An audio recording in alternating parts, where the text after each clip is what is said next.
Quer um lugar conveniente para compra e venda de card game no geral? Acesse mypcards.com e tenha acesso a uma das maiores plataformas do Brasil de compra e venda de card games no geral. Yu-Gi-Oh!, Magic the Gathering, Pokémon, tem de tudo. Negociação direta entre comprador e vendedor, remediado com segurança pela própria MyPcards. Tá esperando o que? Acesse mypcards.com e monte seu deck. Links na descrição.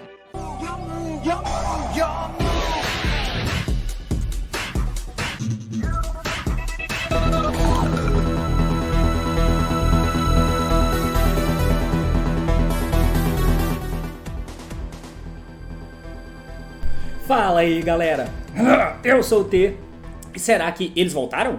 Sim, meus amigos, estou aqui para poder falar um pouquinho sobre um deck exclusivo TCG, sim, que já foi na verdade, hoje em dia não é mais, mas enfim, e que já teve sua relevância, já foi muito presente em vários formatos, dependendo do deck que está inserido no jogo, mas que perderam relevância com o correr do tempo, que são os Kaijus. Pois é, sim, os Kaijus. E por que estamos aqui para poder falar sobre eles? Sabemos que estamos no formato do Kashtira, né, junto com outros decks, Despia, mas basicamente o Kashtira é quem está liderando esse formato, seguido por Despia e Labyrinth. São os três principais decks do formato, teoricamente, até que se prove o contrário, tendo apenas um torneio como referência e obviamente tendo análise do formato, certo? Beleza, mas e aí? A gente já viu, por exemplo, no torneio 3x3, que foi o primeiro ICS pós-banlist, o ICS Las Vegas, que tem inteiro lá no meu canal, você pode acompanhar os jogos por lá no meu canal de jogos comentados, mas eu fiz esse vídeo aqui falando do reporte e lá eu fiz um disclaimer antes de começar a falar das questões dos decks, né, que aquele é um torneio 3x3.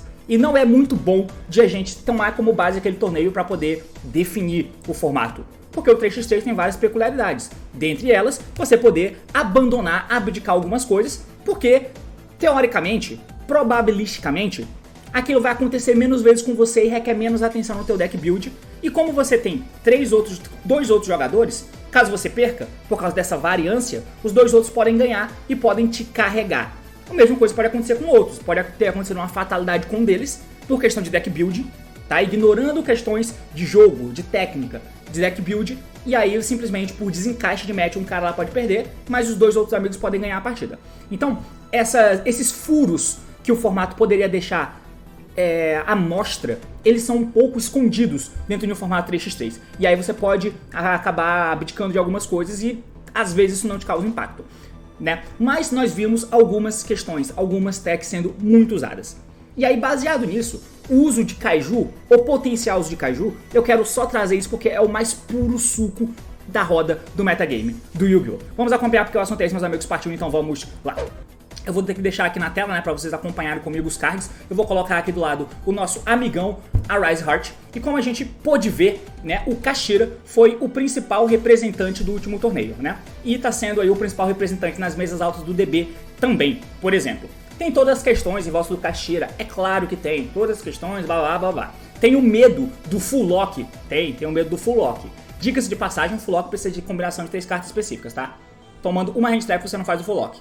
Tá? Então é bem menos comum do que parece, por mais que o Caos tenha feito ali nas duas partidas que ele jogou na final, que foi completamente bizarro, inclusive uma delas tomando hand trap, porque a combinação estava tão boa que não adiantou o Ash tomado. Mas no geral, não é um deck que é feito para aquilo, certo? Por mais que o medo das pessoas esteja em volta daquilo. E aí uma abordagem está sendo tomada, obviamente, são com os Board Breakers, onde os mais populares, de longe, são o Eclipse, né? Muito popular o Book of Eclipse, que ele muda todos os montes no campo para face down. O Book of Eclipse toma Ash, diga-se de passagem, tá? Mas enfim, tem o Eclipse pra você tentar tirar o Rise do campo, porque ele tirar não, né? Colocar face down, pro efeito dele deixar de valer. Porque realmente come muitas coisas. Temos aqui a Forbidden Lance, que é uma das formas de se defender desse tipo de cartas. Seja os Books, né? Que no caso, tem mais Book aqui, ó.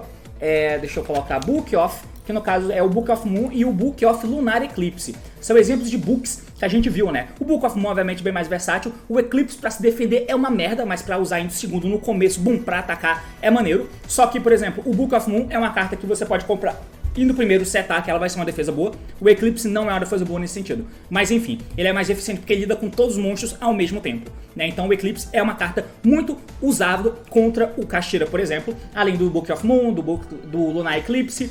O Forbidden Lance tenta counterar isso. E uma coisa que pode acontecer é o uso dessa cartinha aqui. De novo, essa lixo de carta rondando o jogo, que é o Crossout. né? Porque se o Caixeira usa potencialmente isso aqui também, ele pode tentar usar isso para poder comer isso aqui e não se fuder em algumas situações. Enfim, mas tudo é uma engrenagem. Ação, reação. Uma coisa acontece, algo precisa acontecer depois para poder jogar contra a temática, a vertente de abordagem de deck que surgiu, tá? Enfim, o Wukong também tem sido uma tech muito popular, certo?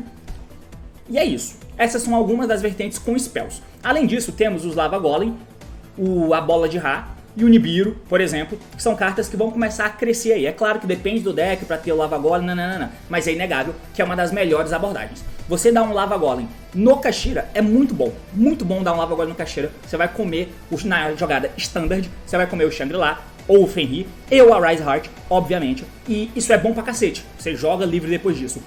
É mais seguro usar ele do que a bola, apesar da bola pegar 3 monstros, mas é mais seguro você lidar com 2 do que com 3. Mais fácil o cara ter 2 monstros no campo do que 3, meio que sempre. Qual o problema? O problema é que essas cartas comem o Normal Summon, né? Então você não pode dar Normal Summon e por isso não são todos os decks que podem usar esse tipo de carta. Beleza? Beleza, mas onde eu quero chegar? Olha só, o jogo, como eu disse, é ação e reação. Acontece algo, os decks precisam se moldar para tentar counterar aquilo. E aí é que entra a mudança potencial de jogadas. Por quê?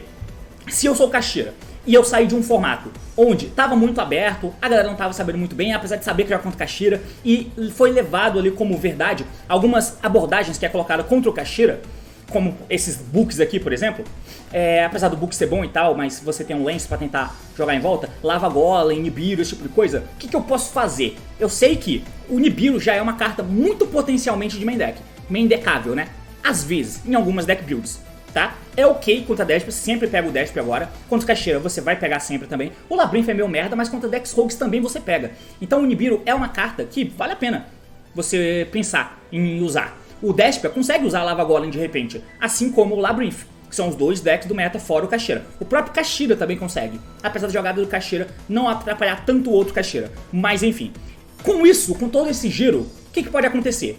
Para evitar esse tipo de coisa, eu posso combar Slim. Combar Slim significa o quê? Eu simplesmente fazer uma jogada curta, reter follow-up, ter techs no meu deck e passar com uma jogada. E essa jogada é a Arise Heart. Eu posso fazer o Arise Heart com 3 summons, se for o caso. 3 summons para fazer o Arise Heart. Simplesmente guardar follow-up na minha mão. Ter um Birth, por exemplo, para banir carta cemitério do cara e ser follow-up também. Se você usa Ogre, pode ter o Preparation para ser um follow-up também.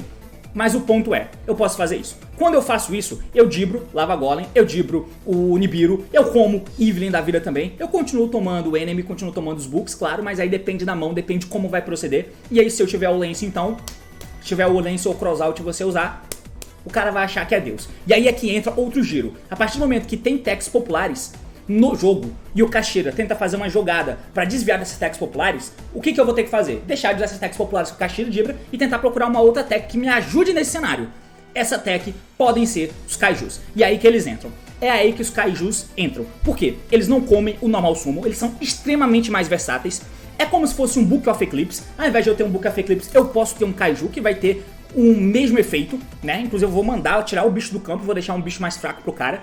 E aí isso faz com que seja uma tech pontual para esse momento, onde jogadores tentam jogar em volta de techs que são populares, como os books, Lava Golem, Nibiru, né? Com o Kaiju eu ignoro isso. E se o cara jogar desse jeito, é melhor pra mim. Se o Caixeira combar com a Arise Heart, é melhor ter o Kaiju do que eu ter o Lava Golem, porque o Lava Golem eu não consigo dar, certo? O Book até posso dar, mas enfim, o bicho continua lá. Se eu der o Kaiju, bum, acabou o problema. E não é só isso, o Kaiju ele é bom contra outros decks também. Bom não, né? Mas é usável. Ele sempre é usável, tá? Você pode usar ele contra um Desper pra tirar um Mirrorjade, por exemplo, da frente, um Lindworm da vida, alguma coisa nesse sentido. Você pode usar pra tentar tirar esse tipo de carta, um Dragoon, que o deck de Desper tá usando agora, por exemplo. Você pode tentar tirar aqui a Lady pra evitar que comece a snowballar contra você. Quem sabe uma Lovely pra evitar que ela tire carta da tua mão, ou algo nesse sentido. E contra Rogues não preciso nem dizer que tem vários e vários spots que você pode usar o Kaiju. Mas lembrando, não é que o Kaiju é uma carta boa. E olha, por que ninguém usa Kaiju desde o começo? Ele é tão bom? Não, é uma movimentação do metagame. Devido a tentativa dos decks tentarem jogar em volta das techs populares do momento, que pegam eles, você desvia das techs populares que os decks populares estão tentando jogar e pega uma tech nova. E essa tech nova pode ser o Kaiju. O Kaiju simplesmente pode ser usado porque não importa se o cara fez pouco som pra jogar em volta do Lava Golem, não importa se ele tem crossout pra jogar em volta de Book, não importa se o cara tem lance pra jogar em volta dos Books também, esse tipo de coisa, não importa a parada. A jogada minimalista do Kashira envolve o Rise Heart. E o Kaiju te ajuda a comer a jogada do cara. E aí depois você joga tranquilo, se preocupando só com as techs do Kashira, caso ele as usem hand traps, por exemplo, né? Caso o Kashira use esse tipo de tech. Enfim, então é só pra pontuar um giro de metagame bem interessante. Essa ação e reação. E o potencial uso de Kaijus, que vem sendo sugerido, é uma resposta bem interessante pra essa máquina e esse giro do metagame. E eu achei interessante trazer aqui pra vocês. Bem interessante, bem legal, esse tipo de mecânica. E de novo, é isso que me mantém no jogo. É esse tipo de dinâmica, essa respiração do metagame. É essa ação que acontece de um evento pro outro, é a popularização de alguma coisa e a reação em cima disso. Isso é muito foda. E toda vez que acontece um giro, uma movimentação dessa, porra, eu fico empolgado. E aí eu resolvi trazer esse vídeo pra vocês só pra poder conversar um pouco sobre isso, porque eu acho que tem potencial. É óbvio que cada um vai tentar usar o Kaiju que for mais interessante pra você. Se você joga de 10, você não vai usar um Kaiju de água, pelo amor de Deus. Você vai usar um Kaiju de luz. Por mais que ele tenha um ataque alto, não importa, ele é luz. Então, no ruim ele é alguma coisa. Se você usa um deck que os bichos têm mais dificuldade de bater nos caras, você não vai usar o Kaiju de luz. Você vai usar o Gameciel, que é mais fraquinho, tá ligado? Se tem alguma sinergia com o bicho de vento, bom, você usa a Gadala. E assim por diante. Tá? Mas enfim, eu só queria ponderar. Se você usa Dino, obviamente você vai usar o Dogoran. Mas enfim, eu só queria ponderar isso porque eu acho que é uma movimentação interessante do metagame. Mas é basicamente isso, claro. Valeu, falou e até mais.